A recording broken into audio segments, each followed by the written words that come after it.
Meus amados, que bênção estarmos juntos, e é um privilégio poder partilhar com vocês a palavra.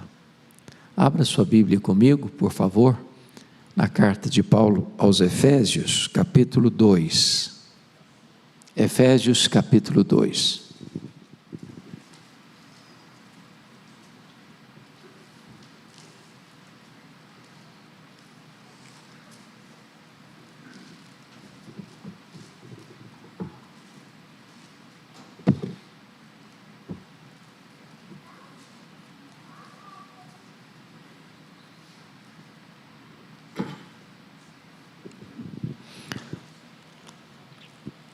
O apóstolo Paulo diz o seguinte nesta carta, nesse texto: Ele vos deu vida, estando vós mortos nos vossos delitos e pecados, nos quais andastes outrora, segundo o curso deste mundo, segundo o príncipe da potestade do ar, do espírito que agora atua nos filhos da desobediência, entre os quais também todos nós andamos outrora, segundo as inclinações da nossa carne, fazendo a vontade da carne e dos pensamentos, e éramos por natureza filhos da ira, como também os demais. Mas Deus, sendo rico em misericórdia, por causa do grande amor com que nos amou, e estando nós mortos em nossos delitos, nos deu vida juntamente com Cristo, pela graça sois salvos.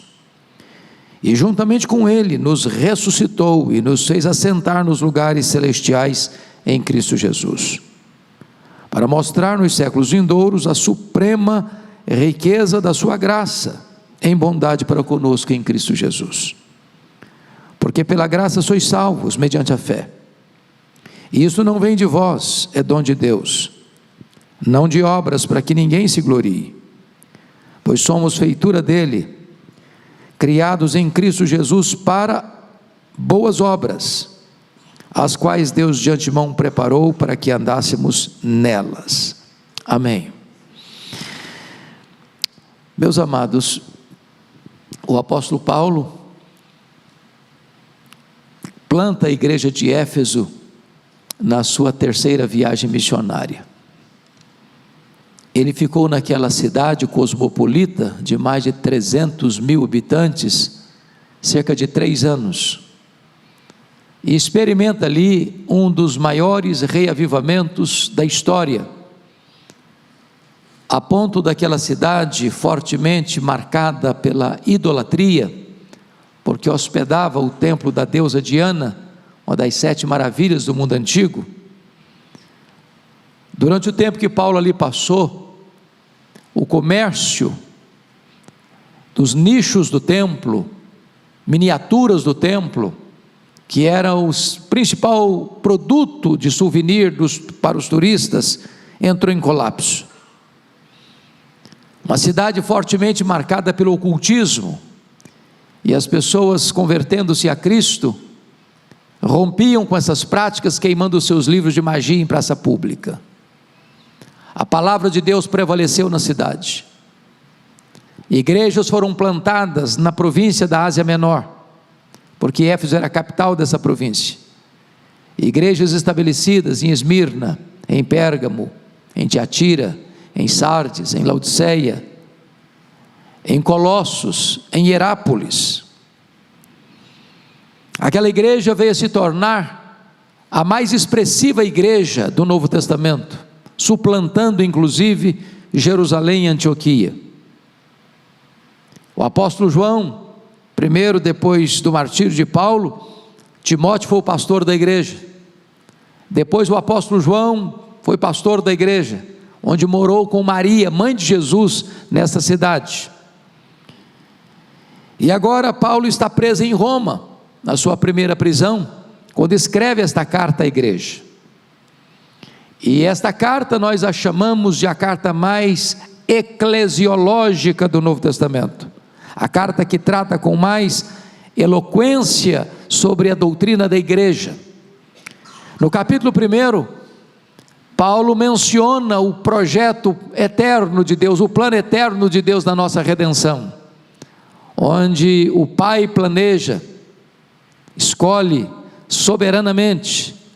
O Filho, historicamente, realiza a obra da redenção na cruz. E o Espírito Santo aplica esta obra da redenção em nosso coração, como selo, como penhor da nossa redenção. Ainda no capítulo 1, o apóstolo Paulo orou pela igreja, para que ela pudesse ter discernimento, compreensão desta gloriosa obra que Deus realizou em seu favor.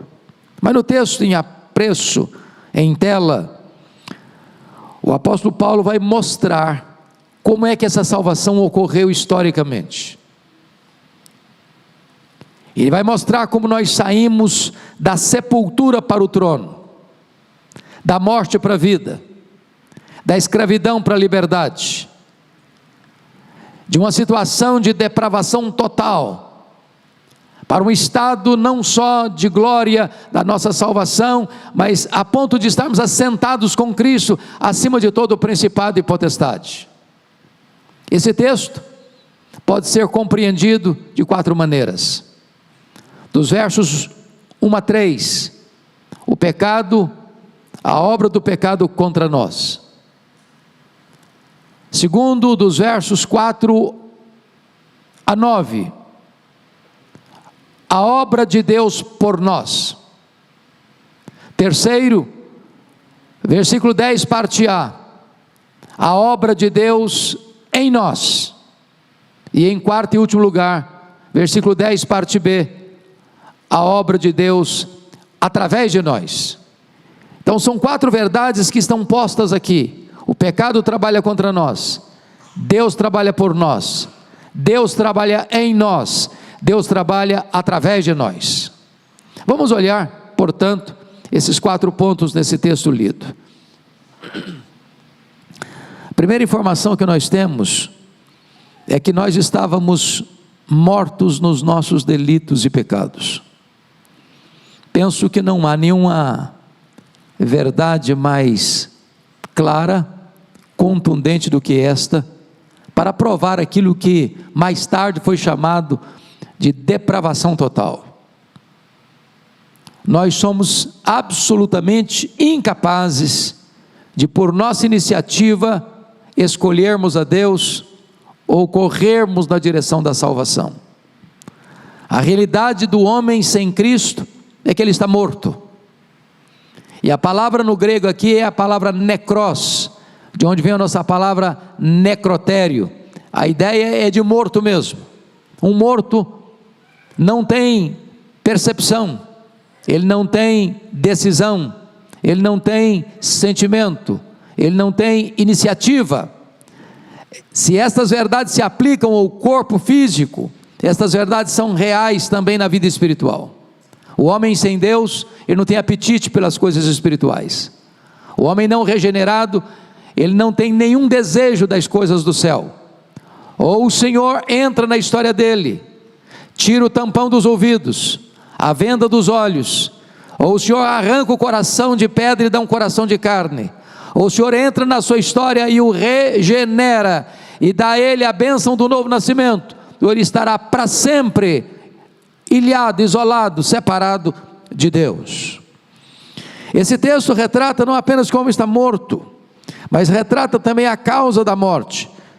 Estando vós mortos nos vossos delitos e pecados. A ideia do delito é de estar fora do caminho, ou pisar fora do caminho, e a ideia do pecado é a ideia de errar o alvo. O homem é transviado e o homem não acerta o alvo. Isso é o pecado. Mas o texto retrata para nós que o homem também, antes da sua conversão, ele é um ser rebelado contra Deus, e ele é desobediente, e ele está escravizado por 3 fontes. Primeiro, vejam vocês que o homem é escravo do mundo, nos quais andastes outrora, segundo o curso deste mundo. A palavra mundo aqui não é natureza, a palavra mundo aqui é um sistema, posto no maligno. Esse corolário de valores na contramão dos princípios de Deus. É a filosofia que governa o mundo. É a cosmovisão na contramão daquilo que é verdadeiro, daquilo que é santo, daquilo que é puro, daquilo que é digno. É a sociedade sem Deus que se rebela contra Deus, não tolera os preceitos de Deus, abomina a lei de Deus e inverte os valores, chamando luz de trevas e trevas de luz. O homem sem Cristo, ele está prisioneiro desse sistema. Ele tem uma viseira, ele só enxerga dentro dessa perspectiva, ele só enxerga a vida com esses óculos, por essas lentes. Ele é escravo do mundo. Mas o texto vai nos informar que o homem também sem Cristo, ele é escravo do diabo. Olha aí, versículo 2: segundo o príncipe da potestade do ar, do espírito que agora atua nos filhos da desobediência. Meus amados, isso não é uma pessoa só, aquela que é depravada, que é uma vida imoral, uma vida de violência, uma vida completamente chafurdada no pântano da iniquidade, não. O homem sem Deus, seja aquele de mais alto padrão intelectual, seja aquele de refinada cultura, de douto saber, seja aquele religioso, até mesmo aqueles que estão afundados no pântano da iniquidade, todos os homens que não estão em Cristo, estão debaixo do controle do diabo. Não existe uma zona neutra, não existe um em cima do muro, não existe alguém meio cristão e meio pagão, não existe alguém meio salvo e meio condenado. O que a Bíblia diz é que se você não está em Cristo, você está na casa do valente, guardado em segurança por ele, e esse valente é o diabo, na casa dele. Se você não está em Cristo, você está no império das trevas, não há uma outra alternativa, e essa é a verdade posta aqui. Mas a terceira coisa que esse texto informa é que o homem sem Cristo, além de estar escravo do mundo e do diabo, ele também é um escravo da carne. Veja comigo o verso 3: entre os quais também todos nós andamos outrora, segundo as inclinações da nossa carne, fazendo a vontade da carne dos pensamentos. Vejam vocês, que carne aqui não é a nossa estrutura física, não é nosso corpo físico, não, carne aqui não é físico, é um conceito moral. É por isso que a Bíblia diz que a inclinação da nossa carne é inimizade contra Deus, são os nossos desejos, na contramão da vontade de Deus, são aqueles impulsos que emanam do coração. Então o problema do homem não é aquilo que John Locke afirmou, que o homem é uma tábua rasa, uma folha em branco, que o homem é produto do meio. O pensamento do filósofo está errado. O homem não é produto do meio, o meio é que é um produto do homem. Não é o meio que corrompe o homem, é o homem que corrompe o meio. O mal não está fora, o mal está dentro. Se você pudesse pegar uma criança que acabou de nascer, e isolasse essa criança, blindando essa criança de qualquer influência externa, ela seria má, cresceria com todos os impulsos da maldade, porque o mal está no coração. Foi isso que Davi disse: em pecado me concebeu minha mãe. O ímpio desvia-se desde a sua concepção. Então Paulo está dizendo que o homem sem Cristo, ele é escravo do mundo, ele é escravo do diabo, ele é escravo da carne. Mas mais do que isso, o homem é um ser, não só assim, mas ele é um ser depravado, e essa é a ideia que, segundo as inclinações da carne, ele anda segundo as inclinações da carne. E quando você vai para as obras da carne, lá em Gálatas, você vai perceber quão corrompida é a natureza humana, e ele anda segundo essas inclinações. Então quando você vê a sociedade chafurdada no pecado, não fique surpreso não, é isso mesmo, ela está seguindo o curso dela. Aí está uma submissão obrigatória, é o pescoço na coleira, são as algemas do pecado, que levam o homem a essa depravação. Mas finalmente, nesse sombrio diagnóstico do homem sem Deus, Paulo vai dizer que o homem está condenado. Olha o finalzinho do verso 3, por gentileza. E éramos por natureza filhos da ira, como também os demais. Paulo não podia ser mais contundente, Paulo não podia ser mais claro, Paulo não podia ser mais chocante no diagnóstico da sociedade sem Deus do que posta nesse texto. Fica claro, portanto, que o homem não pode ser salvo por iniciativa dele. Não é certamente o homem quem escolhe a Deus, é Deus quem escolhe o homem. Não é o homem que passou a amar a Deus e então, como resposta, Deus passou a amá-lo. O homem sem Deus, ele não tem a mínima possibilidade de fazer escolhas, é Deus quem o escolhe.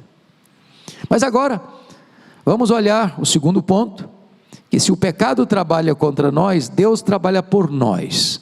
Volta a sua atenção para o verso 4 agora, por favor, para ver uma das palavras mais gloriosas da Bíblia e de qualquer literatura que você ler, aquilo que nós chamamos de conjunção adversativa. Olha como começa o verso de número 4, mas, essa palavra, esse vocábulo, esse verbete, mas, é uma conjunção adversativa. A despeito da situação em que o homem se encontra, de estar morto, de ser escravo do mundo, do diabo, da carne, a despeito do homem ser um ser depravado, a despeito do homem ser um ser condenado, mas, Deus, sendo rico em misericórdia, por causa do grande amor com que nos amou, estando nós mortos, nos deu vida juntamente com Cristo. Aqui entra, meus amados irmãos, esta gloriosa obra, em virtude de que? Da misericórdia e do amor de Deus por você. E talvez nós pudéssemos entender, no versículo 5, quando ele diz que nos deu vida juntamente com Cristo, pela graça sois salvos, e ele usa dois conceitos aqui para retratar o amor de Deus. Primeiro, misericórdia. Segundo, graça. Qual a diferença entre graça e misericórdia? Graça é aquilo que Deus dá para você, e você não merece. Misericórdia é aquilo que Deus não dá para você, e você merece. Graça é o que eu recebo, sem merecer. Misericórdia é o que eu não recebo, apesar de merecer. Deus me dá salvação e eu não mereço, isso é graça. Eu mereço juízo e condenação, e Deus não aplica nem juízo nem condenação, isso é misericórdia. Esse texto retrata para nós, neste grande amor com que Deus nos amou, que Ele faz algumas coisas por nós. Primeiro, veja você no versículo 5, estando nós mortos em nossos delitos, nos deu vida. Então salvação, irmãos, é uma ressurreição, é o que a Bíblia chama de primeira ressurreição. Nesse sentido, quando você é crente, você morre uma vez e ressuscita duas. Está morto nos seus delitos e pecados, você ressuscita espiritualmente, e se você morrer, você vai ressuscitar fisicamente. Todos nós que estamos aqui alcançados pela graça, já passamos por uma ressurreição espiritual. Estávamos mortos, e Ele nos deu vida, juntamente com Cristo. Não havia a mínima chance de Deus maquiar um cadáver, embelezar um cadáver, botar roupas novas num cadáver, enfeitar um cadáver. Ele continua cadáver. É preciso que haja uma ressurreição. Salvação não é maquiagem, salvação não é mudar de hábitos, salvação não é mudar de igreja, salvação não é aprender alguns cacuetes religiosos, salvação não é subscrever alguns ritos, ou até mesmo um corolário de doutrinas. Salvação é o grande milagre da ressurreição. Nós estávamos mortos e revivemos, nós estávamos perdidos e fomos achados, nós estávamos na casa do valente e fomos libertos, nós estávamos no reino das trevas e fomos transportados para o reino do Filho do seu amor. Louvado seja o Senhor! Uma radical transformação operada por Deus na nossa vida. Mas notem comigo ainda que Deus nos exaltou no versículo 6, e juntamente com Ele nos ressuscitou e nos fez assentar nos lugares celestiais em Cristo Jesus. Meus amados irmãos, nós já estamos agora nesta posição elevada, sublime, gloriosa. Posicionalmente nós já estamos assentados com Cristo nas regiões celestes, acima de todo o principado e potestade. O Senhor não só nos salvou, Ele também nos elevou, nos exaltou. Mas mais do que isso, vejam vocês, que todos nós que fomos alcançados pela graça, somos uma espécie de troféus da graça de Deus. Olha o versículo 7, para mostrar nos séculos vindouro a suprema riqueza da sua graça em bondade para conosco, em Cristo Jesus. Ou seja, você não vai para o céu para receber um troféu, porque a salvação é de graça, mas você estará no céu como um troféu da graça de Deus, para mostrar para o mundo inteiro que a sua salvação foi obra de Deus, foi graça de Deus e não merecimento seu. Mas agora, amados, eu encontro aqui três verdades para mim muito preciosas sobre a questão da nossa salvação, porque nos versos 8 e 9, há três verdades aqui dignas de nota. Primeiro, é a causa meritória da nossa salvação, é a graça. Segundo, a causa instrumental da nossa salvação, é a fé. Terceiro, a evidência da nossa salvação, são as obras. O que é essa graça? Esse dom imerecido. Em 1978, eu estava começando o seminário em Campinas, e naquela ocasião houve uma cruzada no Parque do Taquaral, em Campinas, e o pastor batista Nilson Fanini era o pregador daquela cruzada. Eu acho curioso que há 45 anos eu escutei essa ilustração e nunca mais me esqueci dela. E naquela ocasião Fanini pregava sobre Efésios 2:8, e ele disse o seguinte: você quer saber o que é graça? Você quer entender o que é graça? E ele contou uma história que aconteceu no Rio de Janeiro.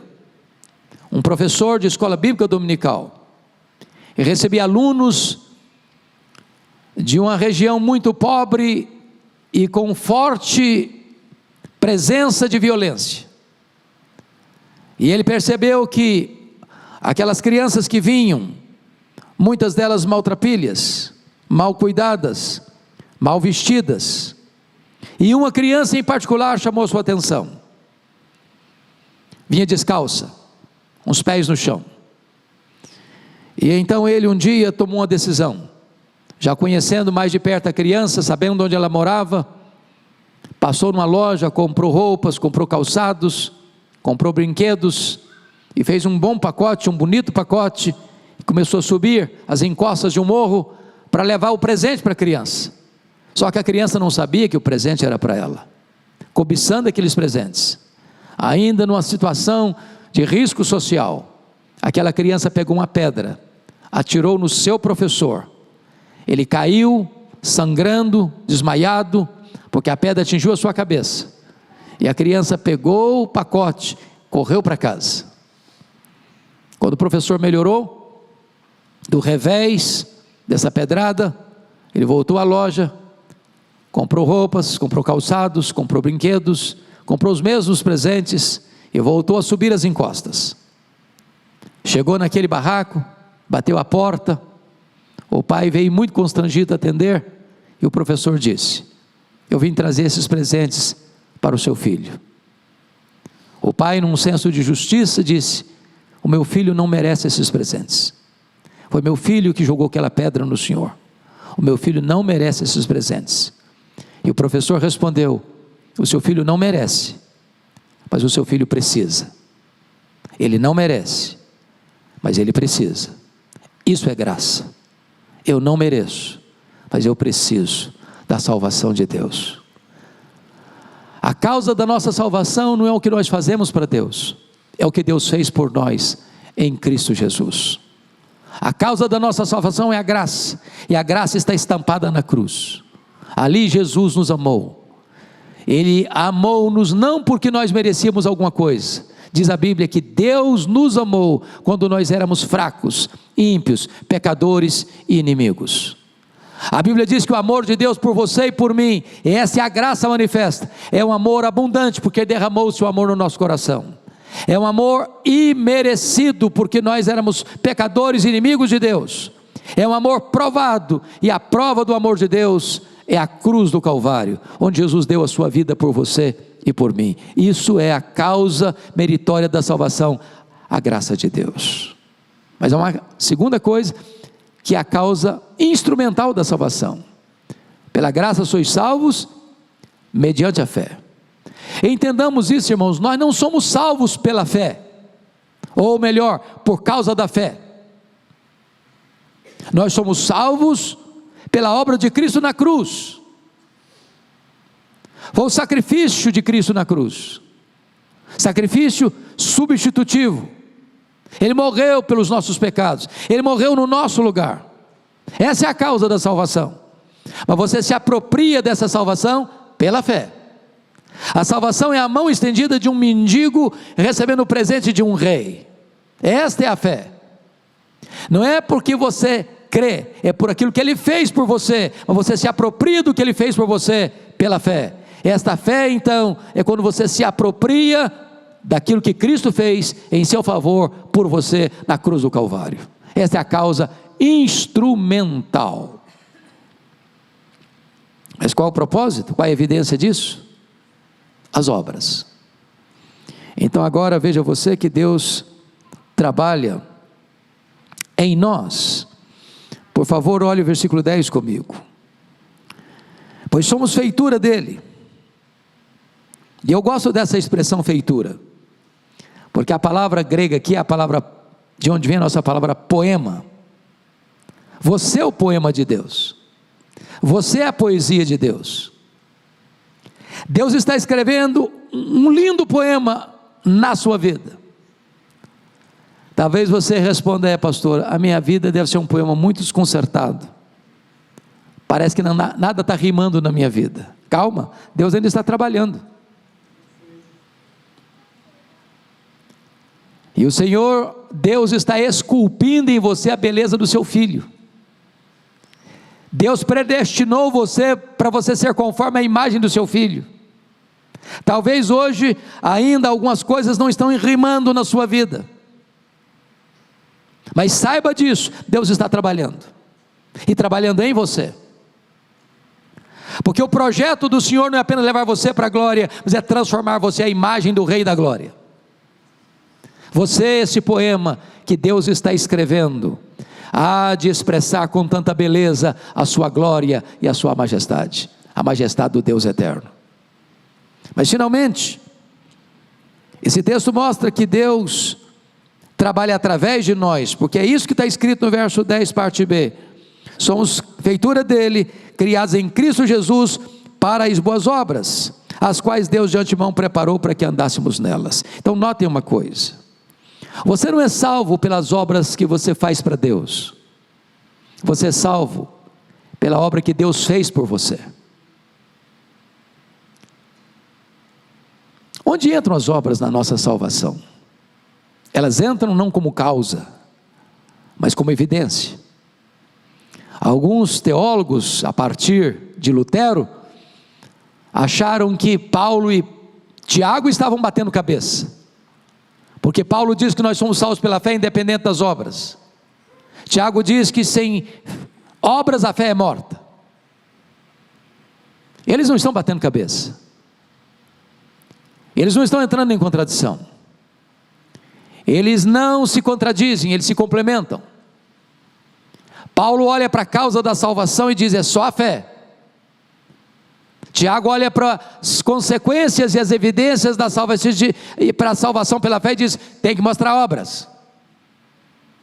A verdadeira fé produz obras. Se você é salvo, a maneira de você mostrar para o mundo que você foi salvo pela graça, mediante a fé, é se você produz obras. Sabe por quê? Porque agora Deus está trabalhando através de você. Você foi criado em Cristo Jesus para as boas obras.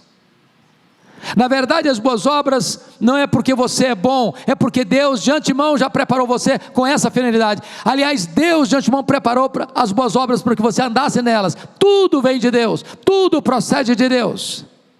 É Ele quem opera em nós, tanto querer quanto realizar. Sabem por quê? Porque não sobra nada para você e eu nos gloriarmos por nossa salvação.